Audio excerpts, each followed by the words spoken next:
మాట్లాడుతున్నారు అనేది నాకు ఈరోజు కనీసం మీరన్నా ఒక్కొక్కరు చెప్పాలి. మీరు అదే వేరే కులం వాళ్ళని అనగలరా? ఒక ట్రైబ్ అమ్మాయి నేను ఉద్యోగం చేయకూడదా? నేను మంచి బట్టలు వేసుకోకూడదా? నేను నగలు వేసుకోకూడదా? నేను సంపాదించకూడదా? నేను కష్టపడి అడ్వకేట్ ప్రాక్టీస్ చేశానండి. నేను ఎవరి దగ్గర ఒక సొమ్ము లాక్కోలే. నాకు చేతనైతే ఒక 10 మందికి ఉద్యోగం కోసం నా దగ్గర తెలిసిన వాళ్ళని ఎంతోమందిని అడిగాను నేను.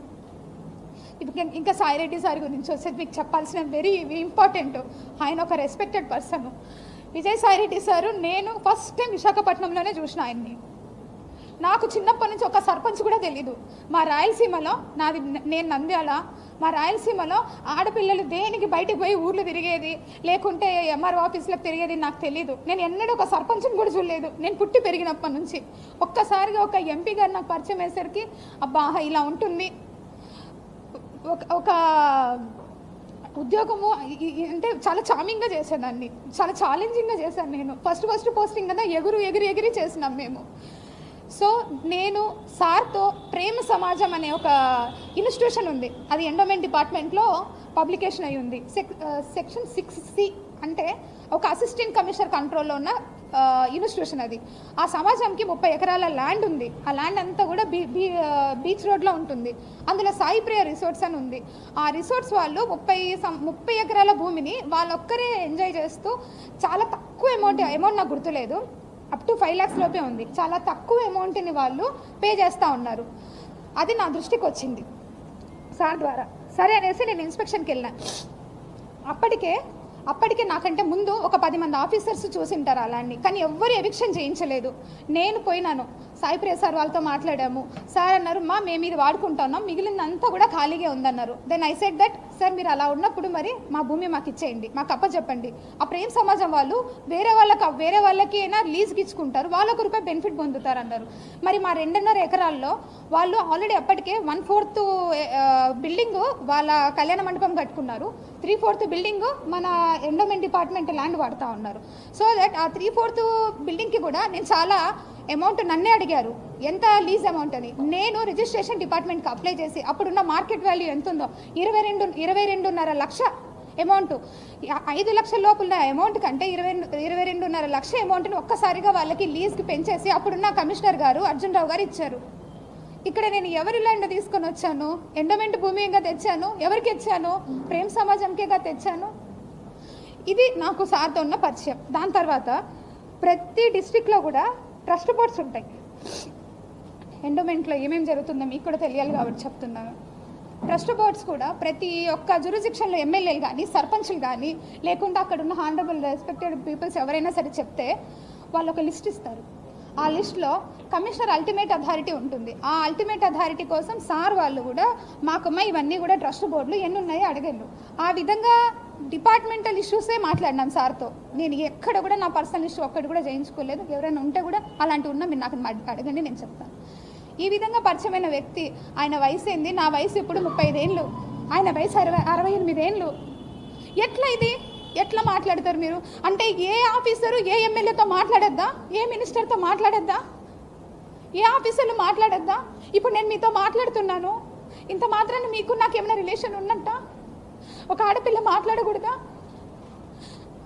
అంత పెద్ద ఆయనతో మీరు మాట్లాడేటప్పుడు కనీసం నేను ఇక్కడే ఉన్నానుగా, సస్పెన్షన్ పీరియడ్లో ఊరు దాటకూడదని నాకు ఇచ్చారు ఆర్డరు.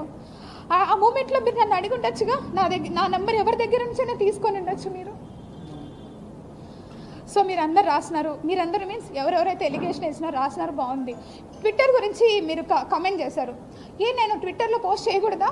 నాకు right to freedom of speech లేదా? ఆర్టికల్ 14 నాకు అప్లై కాదా? Article 21 right to privacy. నా ప్రైవసీని అంతా తీసుకెళ్ళి ఈరోజు మీరు కొంతమంది మీడియాలో పెట్టారు. అది ఎంతవరకు న్యాయం? నా ప్రైవసీ, మీది కాదు. నాకు రైట్స్ లేవా? కాన్స్టిట్యూషన్లో వచ్చిందే ఎస్సీ ఎస్టీ కోసం, కాన్స్టిట్యూషన్లో వచ్చిందే ఎస్సీ ఎస్టీ కోసం. అది ఈరోజు డివేట్ అయిపోతూ ఉంది. ఒక గవర్నమెంట్ ఆఫీసర్ మాట్లాడకూడదా? మేము ఏం తప్పు మాట్లాడుతున్నాను? నేను ఏమన్నా ప్రొఫెషనల్ ఏమైనా తప్పు చేశానా? నేను నిజంగా ఆంధ్రజ్యోతి పేపర్ రాశారండి, 100 కోట్లు రాశారు ఆంధ్రజ్యోతి పేపర్ నేను సంపాదించిందని. 100 కోట్లు మీరు ఈరోజు రాసినందుకు మదన్ మోహన్ వాణిపాటి నన్ను 75 కోట్లు అడిగాడు. నేను ఏడికి వెళ్ళి రావాలా? నా నా నా ఉద్యోగ కాలం ఎంత? 4 ఏళ్ళు డిపార్ట్మెంట్కి వచ్చి నేను ఎట్లా సంపాదిస్తాను? పోనీ మీరు చెప్పండి ఇక్కడ ఉందనేసి. నేను రెడీ, నేను రిజైన్ చేస్తా, పోనీ నన్ను తీసుకెళ్ళి జైల్లో పెట్టండి. ఏంటిది ఇదంతా? ఉద్యోగం చేయొద్దా? నేను కాదండి, ప్రతి ఒక్క గవర్నమెంట్ ఆఫీసర్ సఫర్ అవుతున్నారు. ఉమెన్ గవర్నమెంట్ ఆఫీసరు, మీకేం తెలుసు ఎన్ని హరాస్మెంట్స్ జరుగుతుంటాయో మాకు. పొద్దున్న లేయాలా, వంట చేసుకోవాలా, పిల్లల్ని చూసుకోవాలా, పరిగెత్తాలా, ఉద్యోగం చేయాలా. నా ర్యాంకు, నాది గస్టెడ్ ఆఫీసర్ ర్యాంకు. ఎన్ని బర్డెన్స్ ఉంటాయి. మీరు నా ప్రొఫెషనల్ లైఫ్ గురించి కూడా నేను తప్పకుండా మాట్లాడతాను. నేను ఎందుకు సస్పెండ్ అయినా కూడా మీకు తెలియాలి. ఇది రైట్ టైం నేను మాట్లాడడానికి. వద్దు, ఒక స్ట్రైప్ అమ్మాయి ఉద్యోగం చేయకూడదు అంటే నేను చెయ్యను అంతే. మేము మంచి బట్టలు వేసుకోవద్దు, మంచిగా మాట్లాడకూడదు. ఇప్పుడు నా ఎంప్లాయీస్ ఉన్నారు, ఎంప్లాయీస్కి నేను మీకు ఒక హైరార్కీ ఉంటుంది.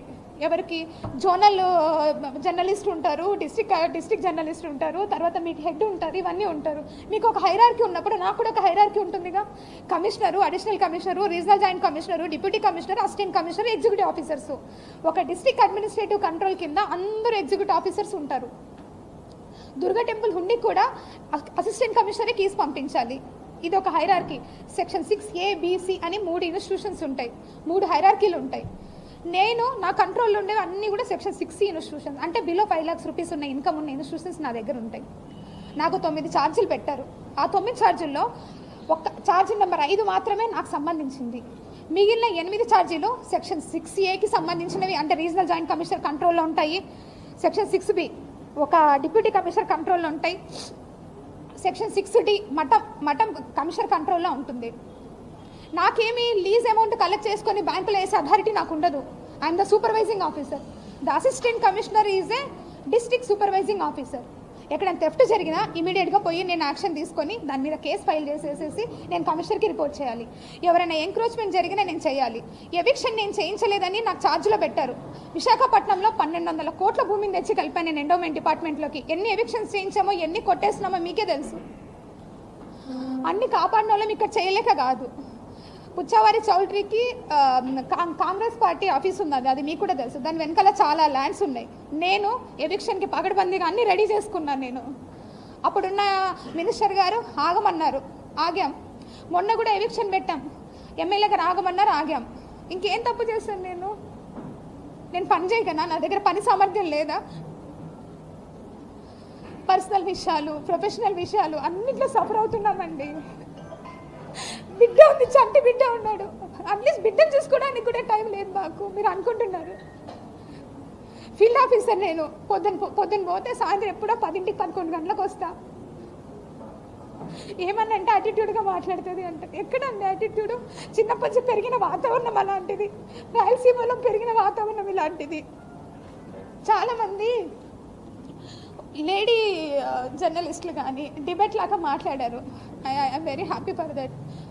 ఒక ఉమెన్ అయ్యండి ఈరోజు మదన్ మోహన్ ఇలా ముందుకు వచ్చాడంటే అతని దగ్గర ఎంత క్రూయల్ మెంటాలిటీ ఉంటే నాకు 2 బిడ్డలు ఉన్నారని తెలిసి, 2 ఆడబిడ్డలు ఉన్నారని తెలిసి లాగుతారు. అంటే ఒకసారి నేను పుష్పవర్ధన్ విషయంలో మీడియాకి వచ్చాననేసి నా మీద ఏమన్నా కోపం పెట్టుకున్నారా? నాకు ఫ్రీగా మాట్లాడే హక్కు లేదా నాకు? అంటే గవర్నమెంట్ ఆఫీసర్ అంటే మేము అలాగే ఉండిపోవాలా? మేము మాట్లాడకూడదా? ఆర్టికల్ 21 కింద నాకు ప్రైవసీ లేదా? సార్ ఒక్క నిమిషం సార్. ఇది మదన్ మోహన్ ఇచ్చిన కంప్లైంట్ మీ అందరి దగ్గర ఉంది. ఈ కంప్లైంట్లో ఒక ఆడది ఎంతమందితో ఉంటుందనేసి రాశాడు. విజయసాయిరెడ్డి గారి పేరు X, Y, Z, తర్వాత సుభాష్, ఇంతమంది పేరు రాశారు. సిగ్గుగా లేదు అతనికి? మన పిల్లలకి ఒక తల్లిని, సిగ్గుగా లేదు అతనికి? ఇంతమందితో నాకు రిలేషన్ ఏర్పడడానికి. It is purely character association నాది.